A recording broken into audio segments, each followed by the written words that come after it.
నమస్కారం పంతులు గారు. ఏర్పాట్లన్నీ పూర్తయినట్టేనా? అన్నీ అయినట్టేనండి. ఆ గోదాదేవి అమ్మవారి కళ్యాణం ఘనంగా జరిపించటమే తరువాయి. ఆ గోదాదేవి కళ్యాణం మా పిల్లల చేతుల మీదుగా జరిపిస్తే మంచి జరుగుతుందని అబ్బాయిని కాబోయే కోడల్ని తీసుకొచ్చాను పంతులు గారు. శుభం.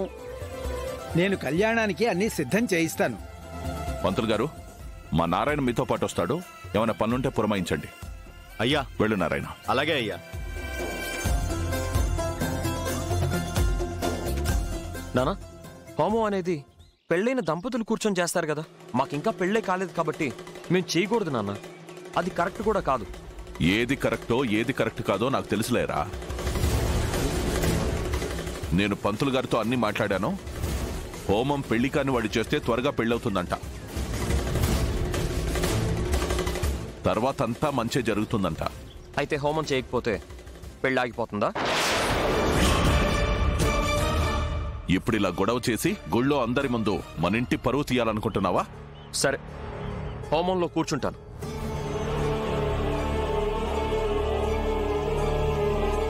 కానీ కనిష్కని పెళ్లి చేసుకోను. వావ్, పక్కనే కూర్చుని హోమం జరిపిస్తున్నాం.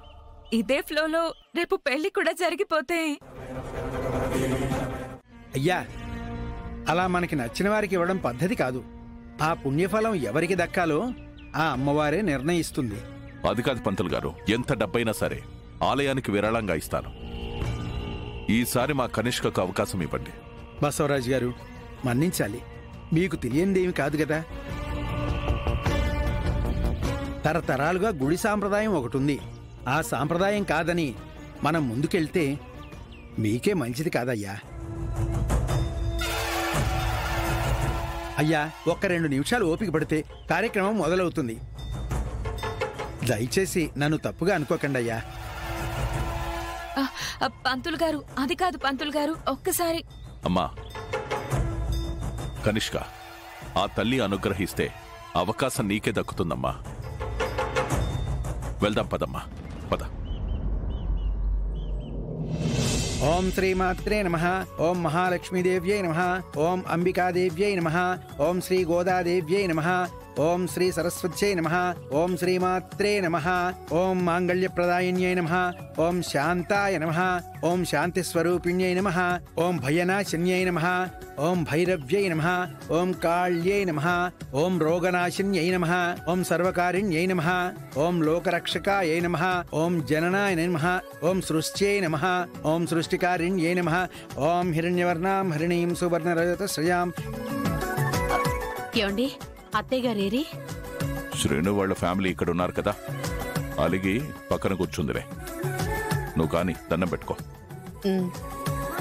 ఇప్పుడు అమ్మవారి పాదాల దగ్గరున్న ఈ మాల ఎవరి మీదైతే పడుతుందో వారే అమ్మవారి సేవ చేసుకుంటారు.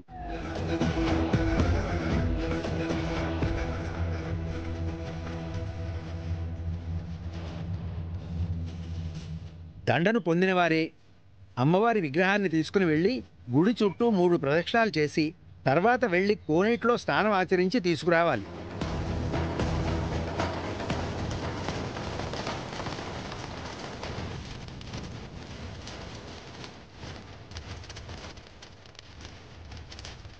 ఇంకా ఆలస్యం చేయకుండా అమ్మవారు నిర్ణయించిన ఈనాటి అదృష్టవంతులు ఎవరో ఇప్పుడే చూద్దాం.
అమ్మా కరుణించావా అమ్మ తల్లి? తల్లి లక్ష్మి, నేను చెప్పాను కదా తులసి అదృష్టవంతురాలని. అక్క, ఇంతమందిలో అమ్మవారు నిన్నే ఎన్నుకున్నారంటే నీది మామూలు అదృష్టం కాదు. అవును తులసి, అమ్మవారు మన కుటుంబాన్ని అనుగ్రహించింది. తులసి, ఇలా వచ్చి ముందు అమ్మవారికి దండం పెట్టుకో తులసి.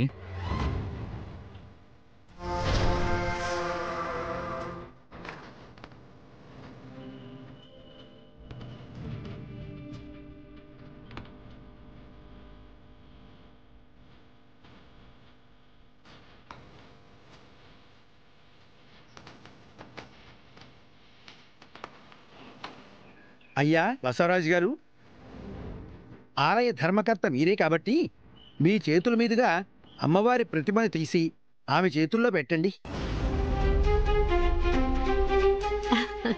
వెళ్ళండి. మామయ్య, మీరివ్వద్దు. లేదమ్మా, మన కోపతాపాలు దేవుడి దగ్గర పనికిరావు కనిష్క. అందులోనూ ఇది గుడి సాంప్రదాయం, తప్పకుండా చేయాల్సిందేనమ్మా.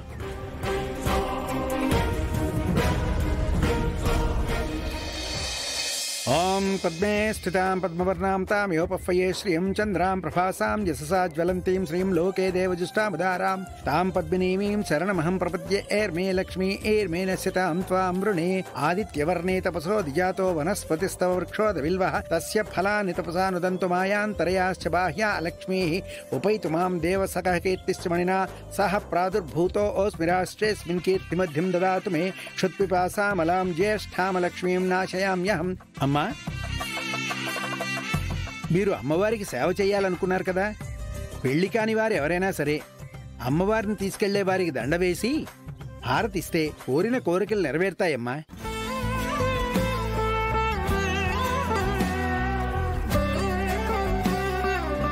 పంతులు గారు, అమ్మా, హారతి ముత్తైదువులు ఎవరైనా ఇవ్వచ్చు కదా.